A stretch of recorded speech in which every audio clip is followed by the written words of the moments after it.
आप सभी श्याम भक्तों को जय श्री श्याम। श्याम भक्तों, आज मैं बात करने वाला हूँ कि बाबा श्याम अमीरों के हैं या गरीबों के।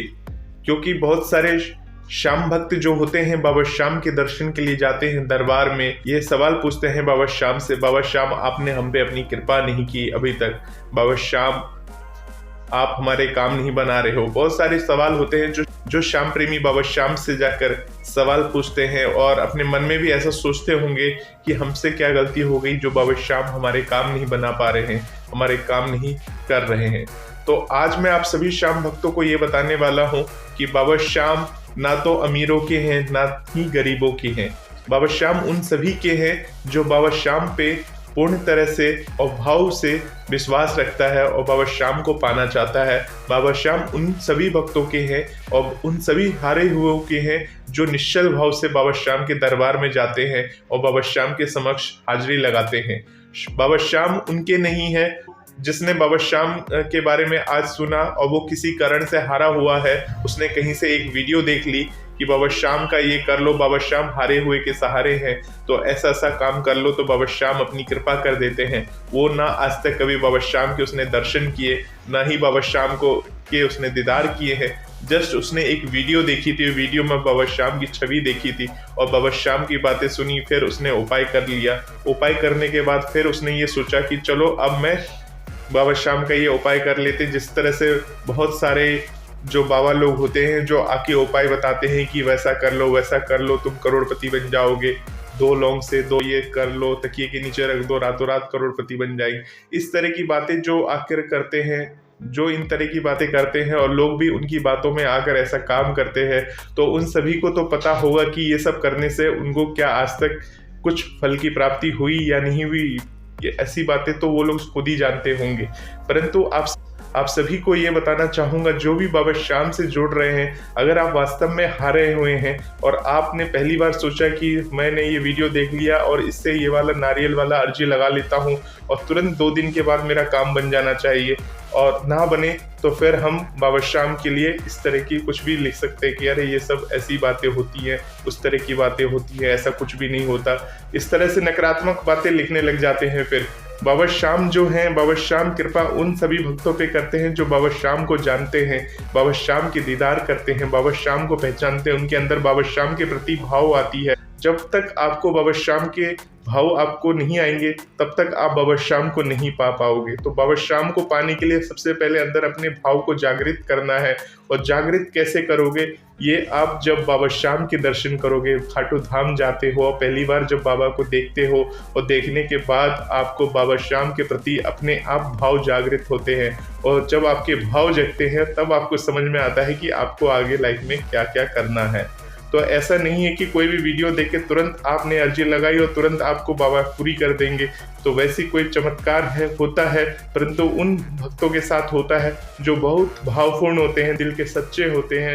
अगर ऐसे भक्त सच निष्ठापूर्ण से बाबा श्याम को बिना दर्शन किए हुए अगर वीडियो देखकर अर्जी लगा देते हैं तो उनकी मनोकामना बाबा तुरंत पूरी करते हैं। परंतु ऐसे भक्तों की नहीं जो बाबा को जानता नहीं है, जिसने बहुत सारे मन में कोई भाव नहीं है, जस्ट वो अभी अभी हारा है और तुरंत उसने अर्जी लगाई और तुरंत वो चाहता है कि 2 दिन के अंदर काम बन जाए।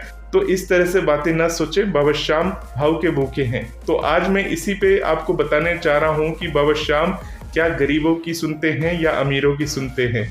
तो आज मैं आपको एक ऐसी कहानी सुनाने जा रहा हूँ। इस वीडियो को लास्ट तक जरूर देखिएगा, क्योंकि बाबा श्याम की बातें हैं, बाबा श्याम की चमत्कारिक बातें हैं। इससे आपको बाबा श्याम के प्रति भाव जागृत होंगे, बाबा श्याम के बारे में समझ में आएगा कि बाबा श्याम के कितने बड़े उपकार हैं हम सभी पर, बाबा श्याम हम पे अपनी कृपा कैसे करते हैं। तो देखिए, एक समय की बात है, कहीं बाबा श्याम का मंदिर बनने वाला था, बहुत विशाल और भव्य मंदिर बनने वाला था।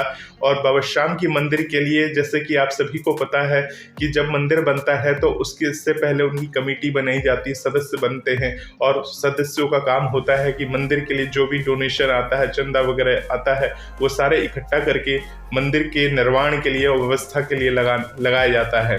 तो इस तरह से जब मंदिर किसी जगह बन रहा था तो उनके लिए पर्ची कट रही थी, डोनेशन की जो पर्ची होती है वो एक पर्ची कट रही थी। तो वहाँ पे मंदिर कमेटी का या मंदिर प्रबंधक की इच्छा होती है कि वो कितने से पर्ची काटे, कितना अमाउंट का पर्ची काटे, वो सब वो डिसाइड करते हैं। तो जस्ट ये एक कहानी है जो मैं आपको बताने वाला हूँ। तो उन्होंने ये डिसाइड किया था कि जो भी डोनेशन आएगा, मिनिमम जो डोनेशन होगा वो मिनिमम 500 का होगा, 500 से नीचे की पर्ची नहीं कटेगी। तो उन्होंने इस तरह की पर्ची की व्यवस्था कर रखी थी। परंतु एक भक्त था जो कि बहुत ही गरीब था, जो कि अपना गुजारा 2 टाइम का गुजारा बड़ी मुश्किल से कर पाता था। वो भी बाबा श्याम का भक्त था और वो भी चाहता था बाबा श्याम के जब मंदिर निर्माण हो रहा है उसमें अपनी कुछ भागीदारी दे, मतलब अपना कुछ हिस्सा वो वहाँ पर बाबा श्याम के निर्माण के लिए दे। जब मंदिर का निर्माण होता है या मंदिर की मूर्ति की स्थापना, बाबा श्याम की शीश की स्थापना होती है, तब हर भक्त के मन में इच्छा रहती है कि हम अपनी तरफ से भी कुछ ना कुछ दे। जैसे कि आप सभी जानते हैं कि अयोध्या में जैसे श्री राम मंदिर बन रहा है, तो मंदिर बनने के बाद, मंदिर बनने से पहले कितने भक्तों ने श्री राम के नाम से डोनेट किया, डोनेशन दिया उन्होंने अपने अपने तरीके से, जिससे श्री राम भगवान की कृपा उन पर बन जाए। परंतु आप सभी को बता दूं, इसी तरह से उस जगह बाबा श्याम का मंदिर बनने वाला था, तो वो लोग चाहते थे कि बाबा श्याम का भव्य मंदिर बने। अब जो वो गरीब आदमी था जो रिक्शा चलाता था, वो रिक्शा चलाकर अपने 2 टाइम का गुजारा करता था, जिसके पास मुश्किल से 100 रुपये वो दिन में कमा पाता था, और कभी कभी तो वो भी नहीं कमा पाता था 100 रुपये। तो उसके मन में थी कि वो भी अपनी तरफ से कुछ डोनेट करे, बाबा श्याम के मंदिर में योगदान करे। इसलिए वो बाबा श्याम के जहाँ पे डोनेशन की पर्ची कट रही थी वहाँ पर आया, विंडो पर आकर उसने बोला कि भाई साहब मुझे भी पैसे डोनेट करने हैं बाबा श्याम को। तो उसने बोला कि ठीक है आप डोनेट करिए। तो उसने अपनी जेब से एक 50 रुपये का नोट निकाल कर उसको दिया। ये जो है यही मेरी क्षमता है, आप ये 50 रुपये की का डोनेशन आप लीजिए और बाबा श्याम के मंदिर में मेरा नाम भी लिख लीजिए। उसने बोला कि भाई साहब ये जो पर्ची है ये मिनिमम 500 की कट रही है, तो ये जो है हम आपके 50 रुपये नहीं ले सकते, क्योंकि ये मिनिमम 500 रुपये की पर्ची बनेगी और यही हम डोनेशन के लिए ले रहे हैं। तो देखिए ये वहाँ का रूल्स था उस टाइम। परंतु डोनेशन की कोई सीमा नहीं होती, अमाउंट नहीं होती, चाहे भक्त अपने मन से 10 रुपये भी करे, 20 रुपये भी करे, 50 रुपये भी करे, वो तो उनकी इच्छा होती है। परंतु उस मंदिर वालों की ये रूल्स बना रखे थे कि 500 से नीचे किसी का डोनेशन लेना नहीं है।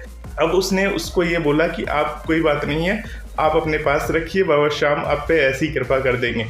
परंतु वो गरीब आदमी ये सुनकर संतुष्ट नहीं हुआ।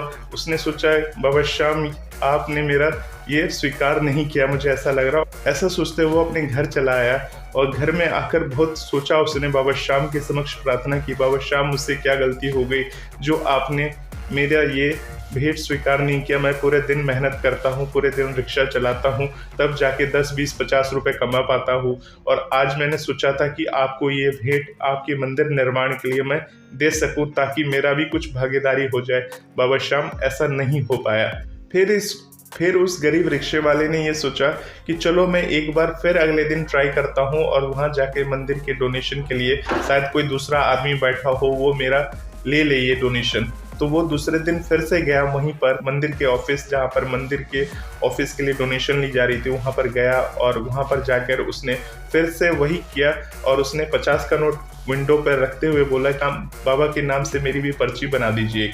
तो वहाँ पर जो था उस टाइम थोड़ा टेढ़ा आदमी बैठा हुआ था, उसने सीधा बोल दिया ये क्या दे रहे हो, ये हम नहीं लेते हैं इस तरह से, और आप ये अपने पास रखो, इस तरह से उसको बोल के उससे वो नहीं लिया।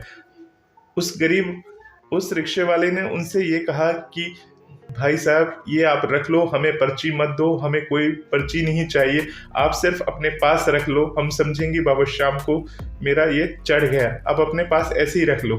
परंतु वो नहीं माना और उसने उसके पैसे भी नहीं लिए और उसे फिर से वापस वहाँ से भगा दिया और वो वहाँ से बाबा श्याम का नाम लेके चला गया। वो कई बार इस तरह से ट्राई करता रहा, 2-3 बार वो मंदिर में इसी तरह से गया और वहाँ से मंदिर से उसको इस तरह से मना कर दिया गया कि हम यहाँ पे 50-100 रुपये नहीं लेते डोनेशन में, मिनिमम डोनेशन जो होती है 500 रुपये होगी। तो इस तरह से बोलते हुए उसको बार बार लौटा दिया गया और वो बेचारा दुखी मन से अपने घर चला गया और फिर बाबा श्याम से रोते रोते प्रार्थना करने लगा, बाबा श्याम आप लगता है कि मुझसे कोई गलती हुई है, इसलिए मेरा ये चढ़ावा आप नहीं ले रहे हो। उस गरीब रिक्शे वाले ने ऐसा मन में सोचा। अब देखिए, जिस दिन मंदिर का निर्माण होना था, मंदिर पूरा तरह से निर्माण हो चुका था, मंदिर बन चुका था। अब बाबा श्याम की स्थापना होनी थी उस मंदिर के अंदर। अब बाबा श्याम की भव्य मूर्ति लाई गई और बाबा श्याम पूरे सज्जो साज के साथ उस मंदिर में स्थापित होने वाले थे। उस दिन की ये बात है।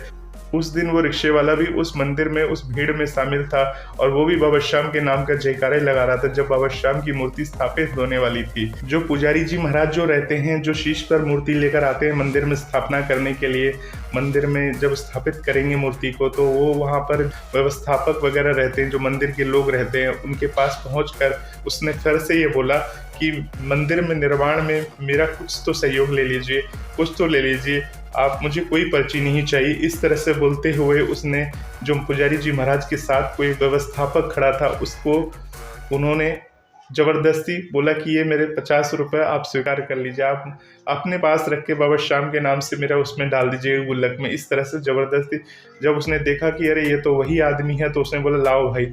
उसका 50 रुपये लेकर उसने अपनी कुर्ते के जेब में रख लिया। तब भी इस तरह से जब उसने जेब में रख लिया, परंतु अब रिक्शा वाला खुश हो गया कि चलो इस तरह से कम बाबा श्याम को मेरा भेंट तो स्वीकार किया उन्होंने, इतनी प्रार्थना और अर्जी करने के बाद स्वीकार तो किया। और वो भी जोर जोर से बाबा श्याम के जयकारे लगाने लगा। उसके बाद थोड़ी देर में क्या हुआ कि मूर्ति का जो मुकुट था, जब मूर्ति शीश की लाई गई और जो मूर्ति को स्थापित करने के लिए रखा गया वहाँ पर, तो ये देखा गया कि मूर्ति के ऊपर जो मुकुट लगी हुई थी, वो मुकुट क्या थी, एक जगह से उसका कुंडा टूटा हुआ था। मतलब जैसे शीश पे मुकुट रखते तो एक तरफ से कुंडा टूटा हुआ था, जिसके कारण मुकुट इस तरह से तिरछी हो जा रही थी, झुक जा रही थी बाबा श्याम की। अब वहाँ पे सारे लोग हड़बड़ा गए कि अरे ये मूर्ति में कि ये कैसा हो रहा है, ये कैसे मतलब सेट नहीं हो रहा। वो कितनी भी कोशिश कर ली सबने, परंतु मूर्ति का मुकुट सेट नहीं हुआ। बाद में उन लोगों को कारीगर को बुलाना पड़ा। कारीगर जब आया, कारीगर ने देखा कि बाबा श्याम का ये मुकुट में कुछ दिक्कत है, तो उन्होंने बताया कि मुकुट का एक कुंडा टूटा हुआ, उसको रिपेयर करना होगा। तो उन्होंने उस मुकुट को ठीक किया कारीगर ने, क्योंकि बाबा श्याम की अगर मूर्ति में मुकुट का वो सही नहीं होता तो बाबा श्याम की मूर्ति वहाँ पर स्थापित नहीं होती।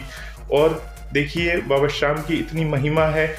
जब कारीगर आया और उसने ये बोला कि ये मुकुट का कुंडा उसने जब लगाया, और जब व्यवस्थापक ने पूछा कि आप कितने पैसे लेंगे इस मुकुट को ठीक करने के लिए, तब उसने सीधा ये कहा कि मुझे सिर्फ 50 रुपये चाहिए बाबा श्याम की इस मूर्ति के लिए, मुकुट सही करने के लिए। और वो 50 रुपये जो उसने अपने कुर्ते के जेब में रखा था व्यवस्थापक ने, वही 50 रुपये उसकी सिर्फ जेब में पड़े हुए थे, जो उस रिक्शे वाले ने उसको दिए थे व्यवस्थापक को। और उसने अपनी जेब से वो 50 रुपये निकाल कर उस कारीगर को दे दिए। तो अब आप सोचिए कि बाबा श्याम की जो महिमा है कितनी अपरंपार है। उस व्यवस्थापक ने, मतलब मंदिर वालों ने, उससे 500 रुपये की डिमांड की थी कि मिनिमम 500 रुपये तो आपको देने हैं मंदिर के निर्माण के लिए। मंदिर निर्माण के लिए कम से कम 500 रुपये ही लगेंगे, तभी आपको पर्ची मिलेगी, स्लिप मिलेगी। परंतु यहाँ पर देखिए, बाबा श्याम ने उसकी पुकार कैसे सुनी। अगर वो मुकुट सही नहीं होता तो बाबा श्याम की मूर्ति विराजमान नहीं होती। यानी अगर वो भक्त जो रिक्शा चलाकर अपनी गुजारा करता था, अगर वो नहीं आता और उसको 50 रुपये नहीं देते, तो बाबा श्याम की मूर्ति स्थापित नहीं थी, क्योंकि वो बाबा श्याम उसी का पैसा स्वीकार करना चाहते थे, इसलिए ऐसी घटना हुई। और अब देखिए कि इतना बड़ा चमत्कार है बाबा श्याम का, ये सबसे बड़ा चमत्कार है जो हर इंसान अपनी ज़िंदगी में चाहता है, अनुभव करना चाहता है। तो इससे ये सिद्ध हो जाता है कि बाबा श्याम भाव के भूखे हैं, आपके भाव को देखते हैं, आपकी परीक्षा लेते हैं समय समय पर। आप चाहे गरीब हो चाहे अमीर हो, परीक्षा सभी को देनी पड़ती है बाबा श्याम की। बाबा श्याम सभी की परीक्षा लेते हैं, और उस परीक्षा की घड़ी में जो सफल हो जाता है, जो बाबा श्याम की, तो उम्मीद है आपको बाबा श्याम की ये कहानी समझ में आई होगी, अच्छी लगी होगी। और हो सके तो इस वीडियो को ज़्यादा से ज़्यादा श्याम प्रेमियों को शेयर करिए। इस कहानी से जो हमें आज सीख मिलती है, वो सीख हमें यही मिलती है कि हमें सभी का, बड़े छोटे जो भी है, सभी का सम्मान करना चाहिए, सभी का आदर करना चाहिए, किसी को नीची दृष्टि से नहीं देखना चाहिए। कौन क्या दे सकता है, क्या नहीं दे सकता, ये कोई नहीं जानता। परंतु अगर हम सभी की रिस्पेक्ट करते हैं, सभी के भाव को समझते हैं, तो बाबा श्याम की कृपा भी हम सभी पर उसी प्रकार से बनी रहती है। तो बहुत बहुत धन्यवाद आपको इस वीडियो को देखने के लिए। मिलते हैं अगले नई वीडियो में, तब तक के लिए आप सभी श्याम भक्तों को जय श्री श्याम।